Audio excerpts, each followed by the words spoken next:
Eu considero Ludwig von Mises e Murray Rothbard os dois maiores economistas de todos os tempos. Mises foi o primeiro economista a tornar explícito que a ação humana é o fundamento de todo o estudo da economia, que o estudo da economia, na verdade, é um estudo da ação humana. Rothbard foi um seguidor de Mises na economia e ele também formulou uma teoria ética chamada de anarcocapitalismo, uma lei que seria objetivamente correta. Hans Hermann Hoppe, por sua vez, foi um aluno de Rothbard que aperfeiçoou a fundamentação filosófica dessa teoria ética do anarcocapitalismo. Também é a partir da ação humana que se deduz a ética. No caso de Hoppe, ele considerava que era a partir da argumentação, que também é uma forma de ação, e Hoppe considera que até mesmo a epistemologia deve ser baseada na praxeologia, ou seja, no estudo da ação.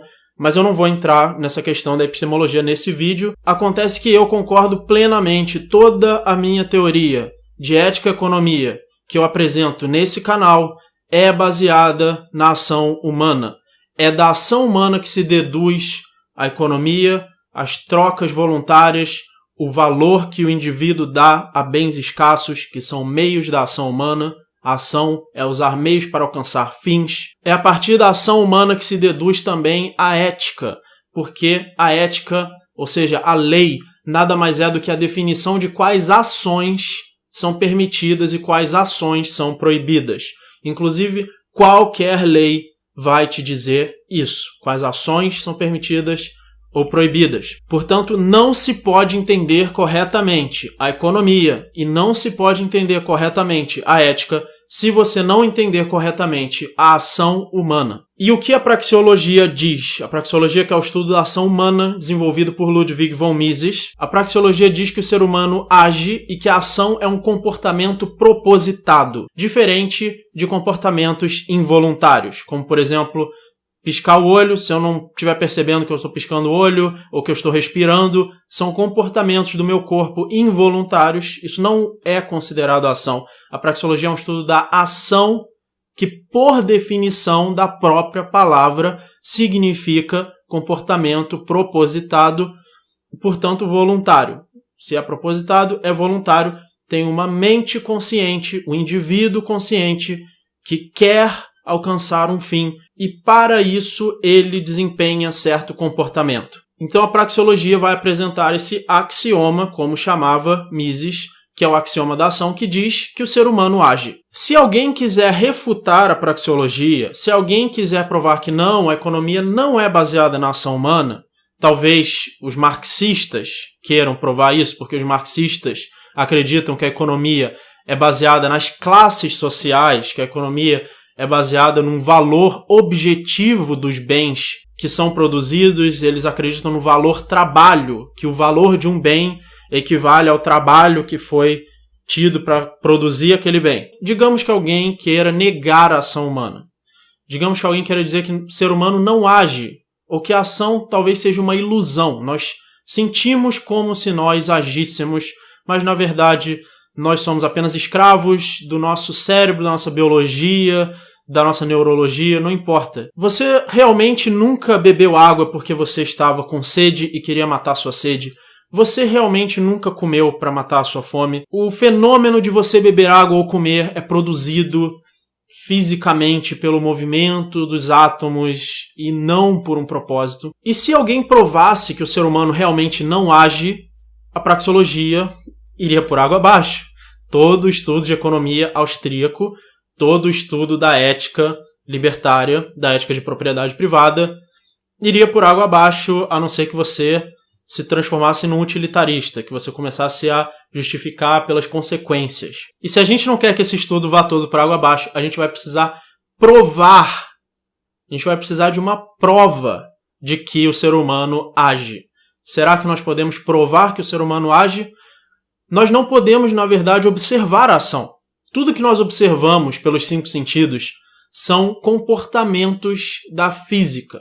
Mesmo que você observe alguém mexendo o seu corpo, desempenhando um comportamento através do seu corpo, você só está observando o comportamento de partículas físicas que constituem o nosso corpo. Você não está observando a decisão da mente de desempenhar uma certa ação, você não está observando o fim que aquela mente tem para desempenhar aquela ação, você não está observando o efeito que aquela mente tem sobre o comportamento do corpo, você não pode observar isso, você só pode observar o comportamento físico. Então, como você pode provar a ação se a ação em si não é observável empiricamente? Você vai precisar de um argumento a priori, ou seja, que não depende de observação dos 5 sentidos. O único jeito de provar que o ser humano age seria a priori. Para você provar alguma coisa a priori, uma das formas é que você pode mostrar que ela está contida no próprio significado das palavras. A conclusão segue necessariamente do significado das palavras. O ser humano, ou seja, um indivíduo com o nosso tipo de corpo, com o nosso tipo de DNA, talvez, necessariamente, por necessidade lógica, teria que agir, teria que usar meios para alcançar fins, teria que desempenhar comportamentos causados pelo propósito da mente dele. Acontece que também não dá para provar a ação desse jeito, porque é perfeitamente lógico imaginar um indivíduo com um corpo exatamente como o nosso, que não consegue agir e ainda por cima tem a ilusão de estar agindo. Nós achamos que estamos causando comportamentos através do propósito que nós temos, mas na verdade isso é uma ilusão. Na verdade, o que causa o nosso comportamento são apenas o movimento das partículas físicas, incluindo as partículas físicas do cérebro, como alguns filósofos acreditam, como por exemplo Daniel Dennett acredita que não apenas a ação é uma ilusão, mas ele acredita que a consciência inteira é uma ilusão. Ele acredita que a soma de vários movimentos inconscientes das partículas desprovidas de consciência pode resultar em consciência. Você pode achar que isso é a mesma coisa que acreditar que somar 0 mais 0 mais 0 mais 0 mais 0 mais 0 um certo número de vezes vai dar mais do que 0. Mas isso é um assunto para outro vídeo. Eu já tenho uma playlist de filosofia da mente, onde eu já falei sobre Daniel Dennett. Acontece o seguinte, nós não podemos provar que o ser humano age nem por observação empírica e nem pela análise lógica das palavras, ou seja, nem de forma a posteriori, nem de forma analítica. Então, o único jeito seria através do que o Kant chama de sintético a priori.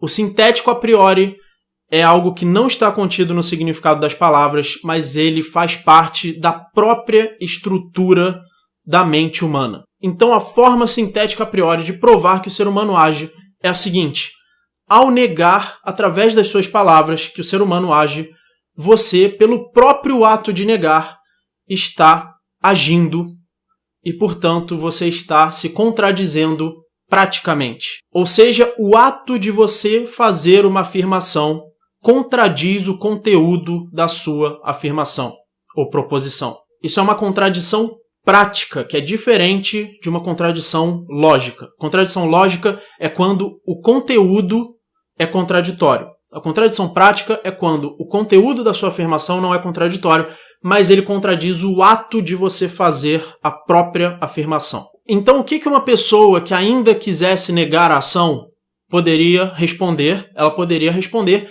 que é possível fazer proposições sem que essas proposições sejam uma ação, sem que elas sejam um comportamento propositado. A pessoa pode alegar o seguinte: nem todo efeito causado pela mente é um efeito intencional, proposital ou voluntário. Alguns efeitos causados pela própria mente são involuntários. Por exemplo, se você se sente muito triste, muito deprimido, você pode acabar causando doenças psicossomáticas no seu corpo.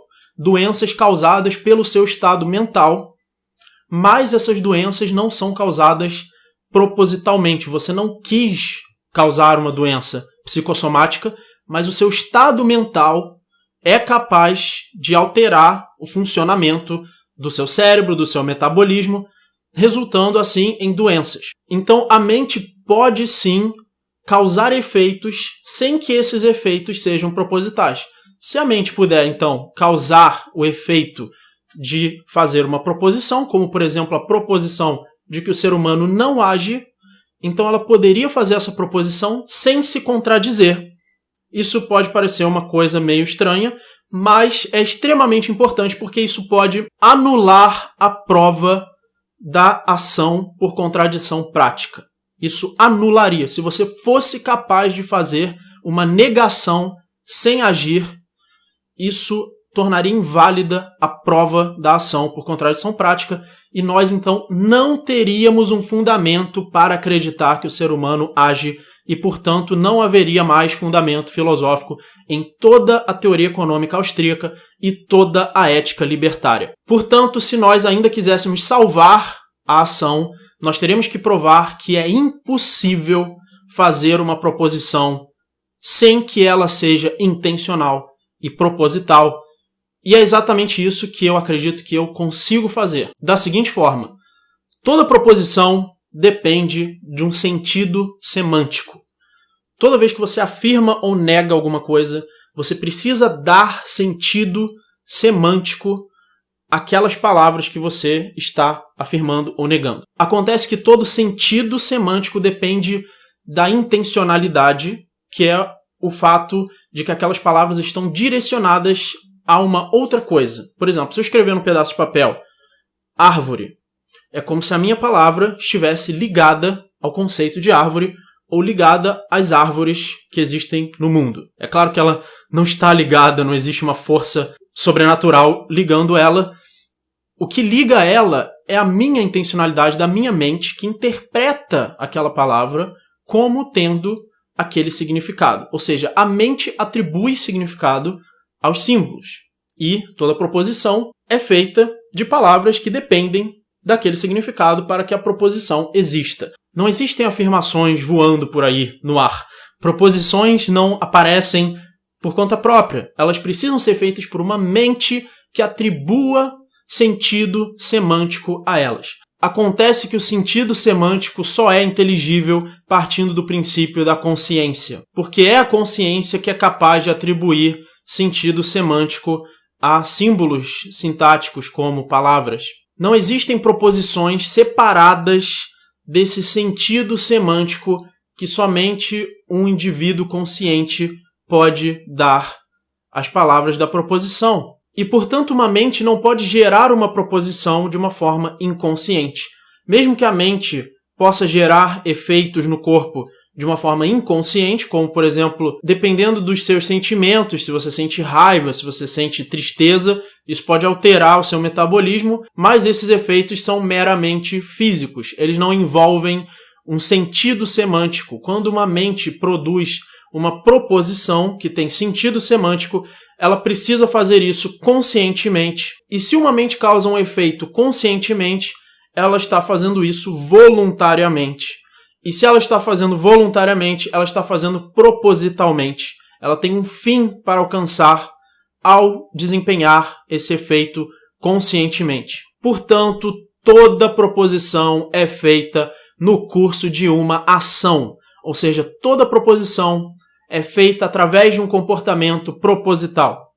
E, portanto, se você negar que o ser humano age, se você emitir a proposição de que o ser humano não age, você estará se contradizendo na prática. Ou seja, o ato de você produzir essa proposição contradiz o conteúdo dela. E, portanto, fica provado como axioma que o ser humano age. Porque você não pode negar essa afirmação. Resumindo, toda proposição depende do significado semântico. Todo significado semântico depende de intencionalidade. Toda intencionalidade depende da consciência, logo toda proposição é gerada conscientemente por uma mente, e tudo que uma mente gera conscientemente é voluntário e, portanto, tem um propósito, logo toda proposição é uma ação, logo não se pode negar que o ser humano age, porque toda negação é uma proposição. Só para esclarecer mais uma dúvida que algumas pessoas têm, porque elas não entenderam direito, algumas pessoas perguntam, e se uma inteligência artificial disser que o ser humano não age? Então ela não estaria se contradizendo, porque uma inteligência artificial não age com propósito, ela apenas segue um programa. Acontece que, quando uma inteligência artificial emite uma proposição, aquilo só é uma proposição, relativo à interpretação de um ser consciente. Eu já expliquei isso no meu vídeo chamado O Cérebro é um Computador, ponto de interrogação, que explica que a sintaxe e a computação não são intrínsecos a sistemas físicos, mas são atribuídos por um observador, elas são uma interpretação de um observador, e esse observador é a mente consciente. Ou seja, se uma inteligência artificial disser que o ser humano não age, ou se, por acaso, as nuvens no céu escreverem, por acaso, numa probabilidade muito pequena, o ser humano não age, isso não é, de fato, a emissão de uma proposição da mesma forma que um indivíduo consciente emite uma proposição. Essas palavras, esses símbolos, eles são uma proposição apenas em relação a um observador consciente. Só quando um humano lê ou ouve o que a inteligência artificial disse é que ele consegue interpretar aquilo como uma proposição, porque ele dá sentido semântico, ou seja, ele consegue atribuir um sentido conscientemente àqueles símbolos, enquanto a inteligência artificial não é capaz de fazer isso. Ou é capaz de fazer isso, mas se ela for capaz, ela também vai ser uma mente consciente e também vai estar agindo. E isso é o que eu estou apresentando como prova da praxeologia. Então, quando alguém disser que a praxeologia é falsa, que a praxeologia é uma pseudociência, ou qualquer coisa do tipo, dê o link desse vídeo para essa pessoa, porque esse é o meu argumento, provando que você não pode negar que o ser humano age, pois toda proposição, toda negação é uma ação. Eu vou fazer uma playlist de praxeologia, eu já tenho uma playlist de economia que tem vários vídeos sobre praxeologia, se você quiser saber mais sobre isso. Você pode ajudar o canal através de doações que estão na descrição. Muito obrigado e até o próximo vídeo.